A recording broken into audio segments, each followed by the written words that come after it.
యాదాద్రి భువనగిరి జిల్లాలోని ఆలేరు ప్రాథమిక వ్యవసాయ సహకార పరపతి సంఘం మహాసభ ఇన్ఛార్జ్ అధికారి అశోక్ ఆధ్వర్యంలో నిర్వహించారు. ఈ సమావేశంలో సంఘం సెక్రటరీ వెంకటరెడ్డి ప్రగతి నివేదికను సమర్పించారు. మహాసభలో పాల్గొన్న రైతులు ఆన్లైన్ యూరియా బుకింగ్ విధానాన్ని రద్దు చేసి పాత పద్ధతిలోనే యూరియాను పంపిణీ చేయాలని డిమాండ్ చేశారు. ఈ సభలో చెక్క వెంకటేష్, మాజీ డైరెక్టర్లు గవరవల నరసింహులతో పాటు పలువురు రైతులు పాల్గొన్నారు.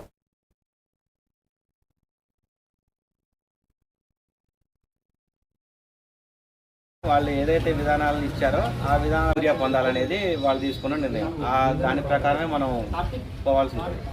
ఇప్పుడు వాళ్ళు ముందు 2 బస్తాలు ఇవ్వమంటే 2 బస్తాలు ఇవ్వటం కానీ, 5 బస్తాలు ఇవ్వమంటే 5 బస్తాలు ఇవ్వటం కానీ, యాప్ ద్వారా బుక్ చేసుకున్న వాళ్ళకి ఇవ్వాలంట కానీ, ఏదైనా వాళ్ళు ఏదైతే విధానాలను ఇచ్చారో ఆ విధానాల ప్రకారమే మనం పోవాల్సి ఉంటుంది. కాబట్టి దానికి సంబంధించి ఎటువంటి డిఫాల్ట్ డిస్ప్యూట్ లేకుండా మన సిబ్బంది చాలా శ్రమపడి యూరియాలో ఎంత గొడవలు ఉన్నా కానీ, తెలిసిన వాళ్ళు ఉన్నా కానీ సీరియల్ తప్పకుండా ఎంత ఇవ్వాలో ఆ లిమిటేషన్స్ ప్రకారం ఇస్తున్నారు.